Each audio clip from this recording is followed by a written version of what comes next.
Cuando daba clases de nutrición, decíamos que el consumo explica el 80% de la producción. A mí me gusta decir, explica el 80% de los problemas del tambo, ¿no? Digamos, a veces estamos buscando un virus, ¿viste? Una secuencia de ADN y el problema es un elefante que no estamos viendo.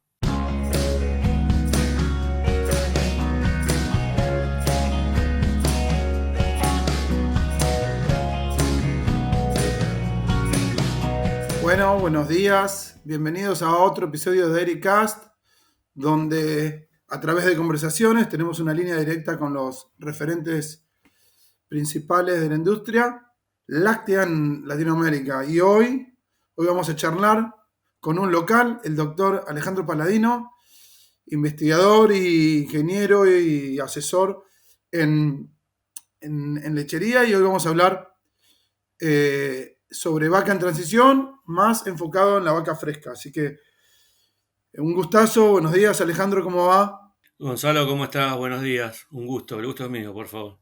Bueno, ahí vimos que ya somos de la misma zona, así que, o de la misma zona, así que estuvimos charlando, tenemos algunas cosas ahí en común. Pero bueno, Alejandro, primero que nada, obviamente toda la gente en Argentina, o casi todos te conocen, pero desde mi punto de vista también me gustaría escuchar un poco tu historia. Hay mucha gente que yo, al haberme ido mucho tiempo y vuelto, los conozco de nombre, pero tampoco conozco muy bien su trayectoria, así que encantado de escucharte. Dale, bueno. Bueno, Gonzalo, gracias de nuevo. Sí, sí, estamos, bueno, si querés ya para empezar, los dos somos del oeste, o sea que también vamos, ya ahí es un parámetro importante para tener en cuenta. Pero bueno, sí, sí, nací en el Gran Buenos Aires, así que soy de Loma al Mirador, La Matanza, que mundialmente conocido, ¿no? Tristemente conocido por momentos. Pero bueno, digamos, soy de acá, de Gran Buenos Aires, no tenía mucho background, eh, digamos, campero. Pero bueno, nada, por el trabajo de mi papá siempre me gustaron las vacas, así que nada, me terminé volcando a la agronomía, ¿no? Estudié agronomía en la Universidad de Buenos Aires. eh, y bueno, nada, la realidad es que siempre con mucho foco en lo que era la parte de rumiante, siempre me gustó mucho. Así que ya tenía bastante decidido en su momento que iba a querer seguir estudiando agronomía desde ese punto de vista. Y bueno, nada, tuve la suerte que relativamente rápido al terminar eh, conseguí una beca del gobierno del Ministerio de Agricultura de la República de Irlanda y bueno, rápidamente me pude ir a hacer mi doctorado allá. Así que viví 3 años en Irlanda, donde aprendí un nutricionista raro, porque digo, me formé en un lugar pastoril, pero bueno, mi supervisor, David Kenny, el tipo era más fisiólogo, te diría, que un especialista en pasto. Entonces, digamos, como que estuvo muy piola. Bueno, pero terminé mi doctorado y bueno, cuando volví a Argentina, enseguida también, bueno, hice el ingreso a CONICET, que tarda su tiempito, ¿viste? Hasta que terminan de evaluarte. Bueno, entré al CONICET y tuve la suerte también de, bueno, después de volver a hacer algunos trabajos a Irlanda, estuve en el laboratorio de Juan Lor un tiempito también trabajando en Illinois, donde, digamos, me estuve empapando ¿cómo se llama? Del otro team, del team establo. Eh, pero también, digamos, era una experiencia que quería hacer porque obviamente son dos sistemas bien distintos y sentía la necesidad de pasar por ahí. Y bueno, nada, después volví a Argentina y bueno, siempre, digamos, en contacto mucho con investigadores del exterior por mis estudiantes de doctorado y de maestría, ¿no? Que trato de que hagan esas experiencias afuera, no solamente porque tienen la oportunidad de aprender más desde el punto de vista de que los recursos no es que sean infinitos, pero son menos finitos que acá. También esa experiencia, digamos, de viaje les cambia bastante la cabeza, la forma de pensar, de trabajar, ¿no? Entonces, siempre trato de que tengan una experiencia en el exterior, a veces ni siquiera asociada exactamente a su tema de trabajo, sino de que vayan y trabajen en otro ámbito. Pero bueno, nada, eso es un resumen rápido de por dónde estuve pasando los últimos 15 años. Excelente, sí, sí, estoy de acuerdo con vos. A veces la educación no tiene por qué ser ni siquiera referida al rubro, o sea, es la experiencia a ver cómo gente resuelve problemas que se resuelven de otra forma acá, eh, cómo es la mirada, cómo resuelven, cómo piensan en la cultura y en muchas cosas somos iguales y más cuando entras a un campo, en muchas cosas somos iguales y después en muchas otras son distintos y los procesos, así que es tal cual, como decir, abrir la cabeza y aprender otras cosas, que uno dice, no, porque esto es así, y decís, ¿por qué es así? Mismo en Estados Unidos, vos vas a, por ejemplo, a Nueva York y te dicen una dieta de 55% de forraje es baja en forraje. Y vos vas a California y nunca vieron una dieta de 55% de forrajes. Nunca la vieron. O sea, no se la pueden imaginar, ¿me entendés? Entonces, eh, esas experiencias siempre son buenas porque te desafían. No hay que ir estructurado a nada. Solamente hay algunos parámetros que sabés que no podés, que donde te pasás de acá, o la vaca o el sistema te lo va a hacer pagar. Exacto, ¿no? Incluso yo lo veo desde otro punto de vista también que tiene que ver con, creo que les hace ganar mucha autonomía, pero a partir de la confianza. Yo siempre digo, a mí cada tanto me gusta hacer algún viaje y quedarme unos meses trabajando afuera, porque me ayuda a calibrar la mira, ¿no? Porque digo, yo creo que bueno, eh, vos conocés y sabés que está lleno de argentinos allá trabajando en Europa, en Estados Unidos, donde vos ves, che, o sea, no somos menos, o sea, podemos estar a la altura tranquilamente, lo que nos limita son los recursos, e inclusive mucha gente que está acá, que, que podría estar tranquilamente trabajando en el exterior y que, bueno, por distintas razones termina quedándose. Y yo lo que noto es que los estudiantes tienen como un miedo y van y se lo sacan, ¿viste? Ah, mirá, o sea, puedo estar a la altura de las circunstancias. Entonces eso les hace ganar mucha confianza, que creo que para el momento y para el futuro es excelente. Y la otra que yo digo siempre es, un doctorado no te certifica como que sos un experto en un tema. En realidad, el doctorado lo que certifica es que vos sos un tipo que tiene método para resolver problemas. Y esos problemas pueden ser de la ciencia o de la industria. O muchas veces, digamos, hasta de la vida misma, digamos, ¿no? Yo he aplicado cosas que por vivencia me han tocado resolver en el doctorado, que después me di vuelta y digo, che, esto vale para varias cosas de la vida, ¿no?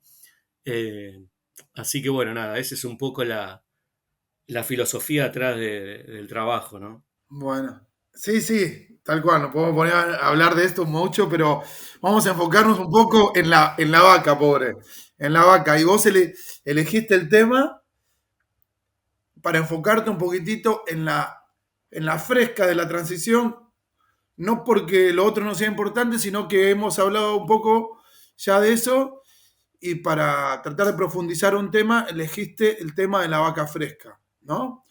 Contanos un poco por qué y hacia dónde querés charlar. Me gusta que en parte de los temas fundamentales que pusiste la palabra consumo. Y bueno, así que por ahí podemos hablar un poquitito sobre tu primer tema y estoy de acuerdo, 100% de acuerdo. A veces hacemos muchas cosas para la dieta de vaca fresca, pero cualquier cosa que hagamos que le bajemos medio kilo de consumo es el coso, no hicimos nada en la dieta. Exactamente. Creo que lo que decís, Gonzalo, es sin duda el quid de la cuestión. Y puse la palabra consumo totalmente consciente. Eh, Cuando daba clases de nutrición, decíamos que el consumo explica el 80% de la producción. A mí me gusta decir, explica el 80% de los problemas del tambo, ¿no? Digamos, a veces estamos buscando un virus, ¿viste? Una secuencia de ADN y el problema es un elefante que no estamos viendo, ¿no? Y eso es el consumo, ¿no? Digamos, para mí es muchas veces el consumo es tan olvidado como el agua en los sistemas por momentos. Y, y lo que veo de la práctica y lo que vemos en cuestiones de investigación es que la realidad es que cuando vos pones el foco en el consumo, obviamente que hay un montón de estrategias de suplementación o cuestiones que tienen que ver con aditivos, etcétera, que te van a ayudar, pero como decís vos, si comen medio kilo menos o un kilo menos, digamos, ahí no hay aditivo, nada que vaya a partes por millón te va a arreglar el problema de haber errado en un kilo, ¿no? Y yo creo que vaca fresca, digamos, es un tema que por años, digamos, se le ha esquivado bastante por un montón de razones.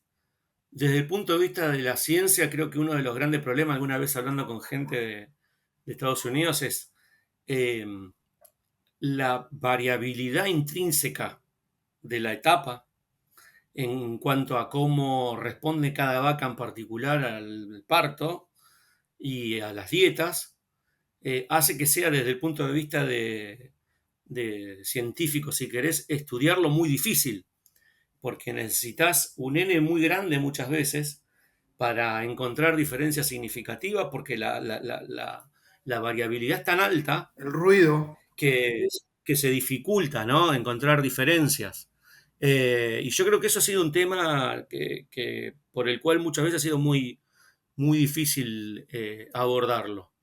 Y obviamente con el advenimiento de todas las metodologías digamos, de medición mucho más profundas e inclusive, digamos, con el ingreso, si querés, de la biología molecular y poder medir ya cuestiones de expresión génica, etcétera, nos permitió entender mejor la fisiología, ¿no? El N sigue siendo bajo la mayoría de las veces porque es muy difícil eh, encontrar, digamos, cantidad de animales suficientemente grande e importante como para poder hacer algo que muchas veces uno pueda ver desde el punto de vista estadístico de diferencias, pero empezamos a entender mucho mejor la fisiología, ¿no?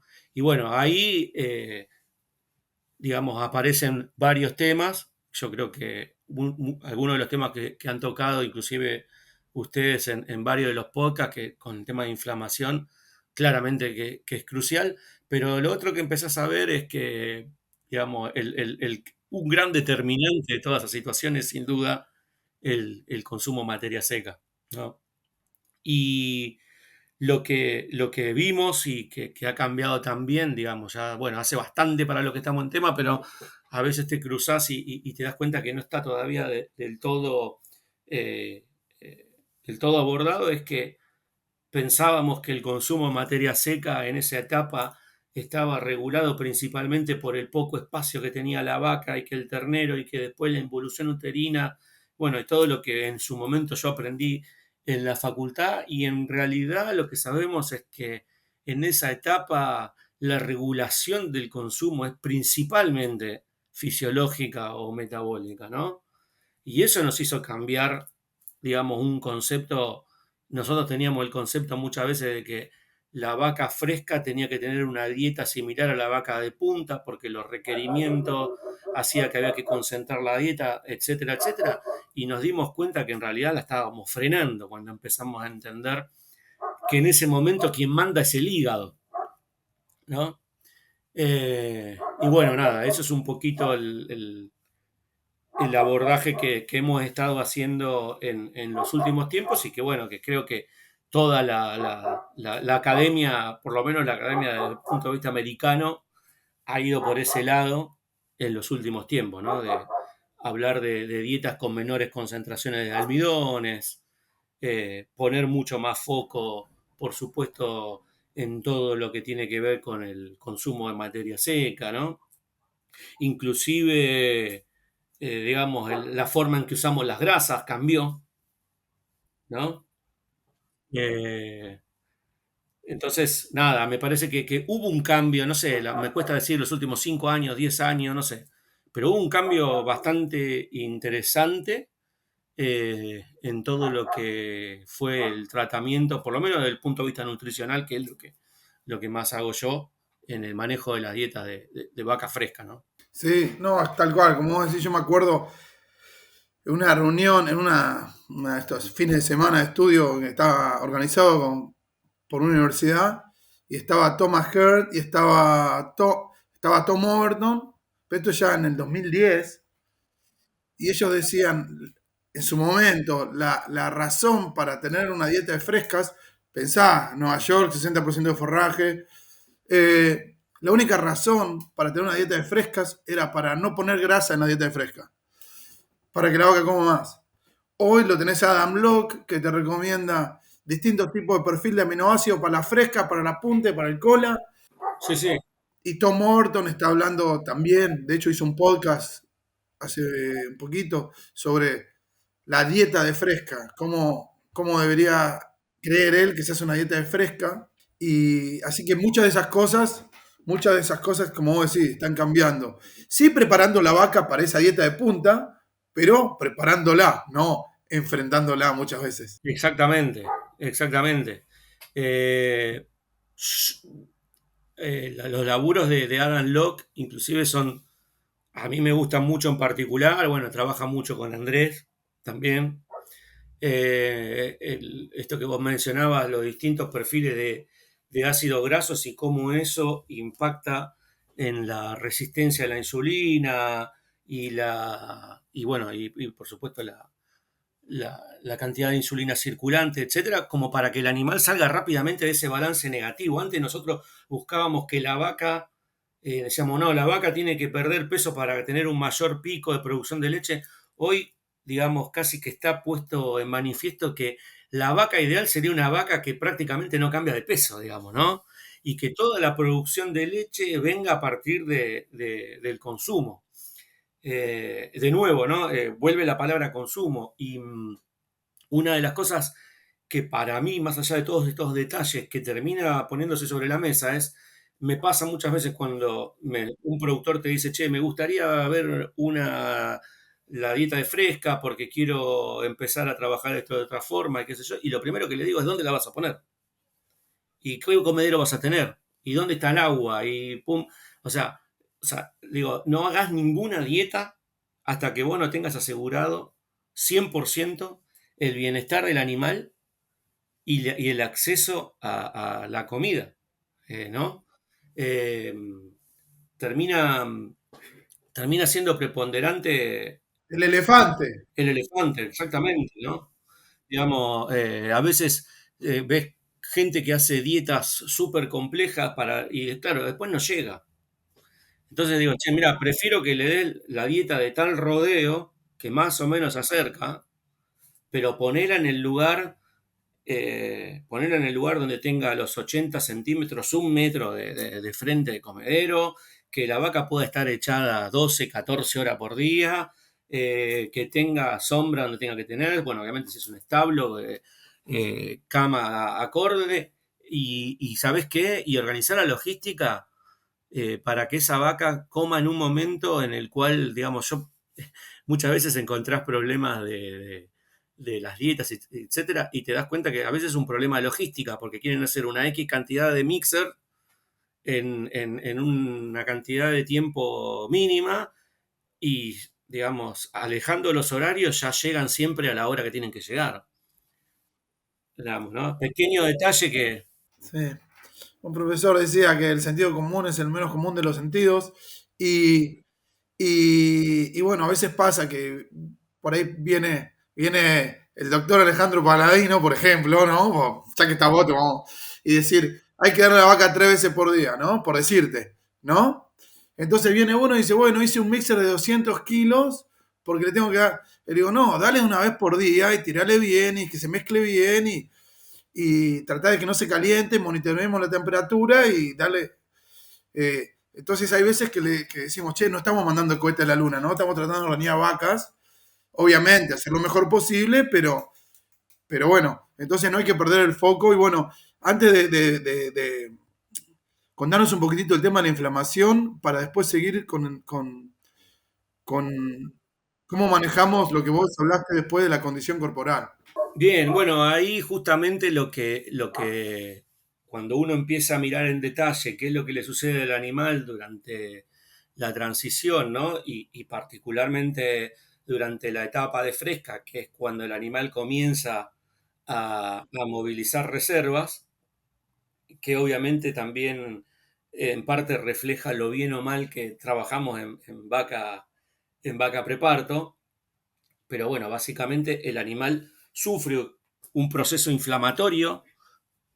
Digamos, ese proceso inflamatorio puede tener varios orígenes, pero en condiciones, digamos, adecuadas va a ocurrir sencillamente porque la movilización de reservas genera obviamente una cantidad de, básicamente, ácidos grasos no esterificados a nivel del tejido adiposo, producto de este balance energético negativo, que se empiezan a acumular y claramente eso para el tejido, para el animal, para el organismo, digamos, hay algo ahí que no debería estar. Entonces genera una respuesta inflamatoria y para que, digamos, el animal no sabe si ahí hay ácido graso no esterificado o un virus, una bacteria, digamos, en ese sentido es casi ciego.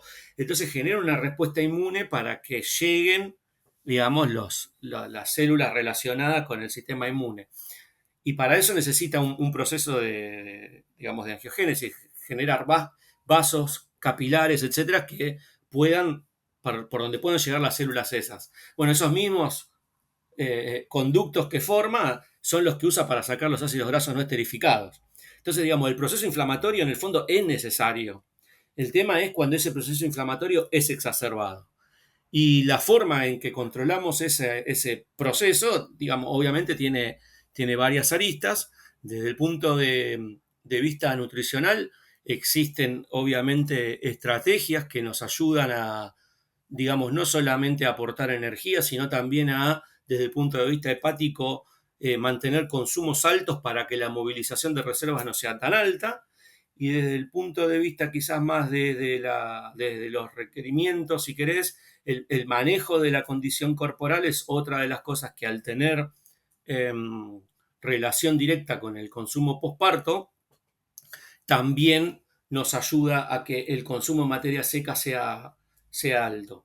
Eh, Nosotros hemos hecho, digamos, bueno, hay un montón de trabajos hechos, obviamente, en el exterior, pero nosotros, por ejemplo, tenemos hecho trabajos acá en Argentina, donde, por ejemplo, manejando los niveles de almidón, los trabajos clásicos de Mike Allen, pero bueno, un poco llevados a la Argentina, con dietas más argentinas, entre comillas, y hemos visto que, por ejemplo, que ahí siempre tengo, inclusive alguna vez creo que lo he conversado con Mike, reducir el almidón 3 puntos, 4 puntos, no mucho, ¿no? Tenemos un ensayo hecho, pasamos de 27 a 23, 24. En una etapa de 14 días nos ha dado 3 kilos más de consumo de materia seca en las vacas que tenían menos almidón y en su reemplazo teníamos cáscara de soja.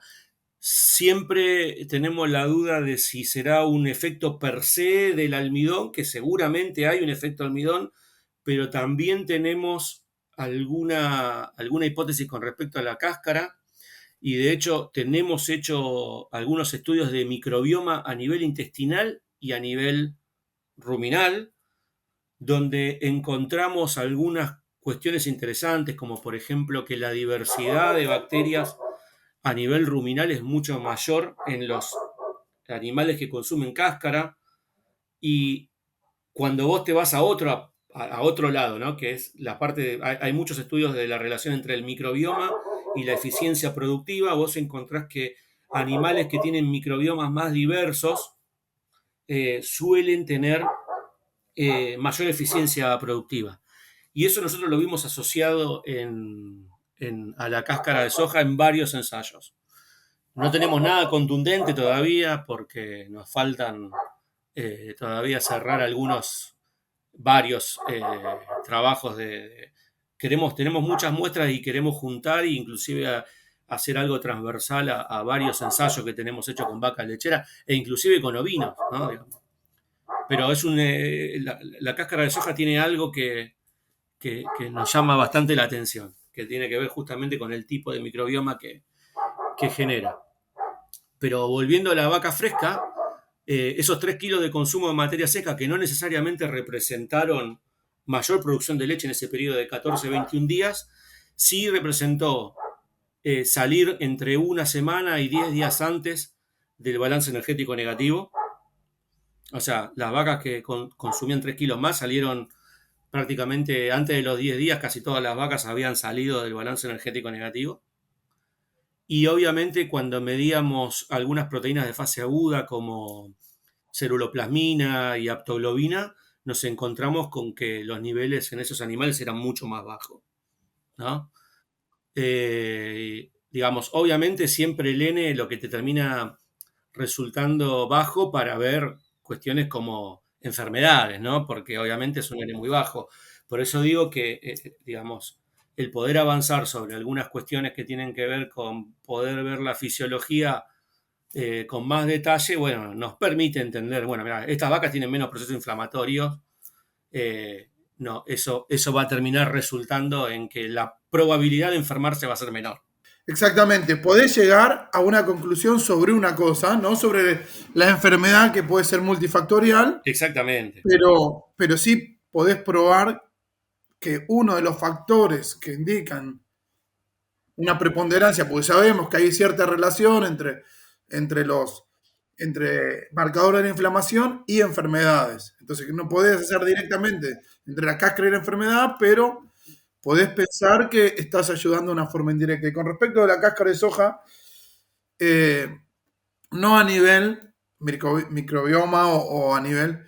Sí hemos visto esos consumos también que creemos que a veces no sé si es llenado o tasa de pasaje o cosas que hemos obtenido respuestas en ciertas situaciones donde hemos cambiado el forraje, pero hemos perdido conversión a veces por ese consumo que vos decís. Pero bueno, al fin y al cabo esos 3 kilos nos encantaría que conviertan mejor, pero cubrió el efecto de que ese animal salga mejor de ese periodo. En Nueva York hubo un año donde hubo muy poco forraje y empezaron a usar más un año específico donde se usó mucho sus productos y la conversión no fue tan buena. ¿Por qué? Creo yo que por la tasa de pasaje. Pero bueno, por otro lado, se obtienen resultados y... No, mira, hay una cuestión, a ver, obviamente en vacas frescas la conversión, digamos, no me interesa, digamos, Es más, la conversión ya es muy buena porque está perdiendo peso muchas veces. exactamente. Entonces, digamos, o sea, medir conversión te puede estar diciendo, una conversión alta te puede estar diciendo lo contrario, que estás haciendo mal. Entonces, digamos, sabemos que es un periodo corto.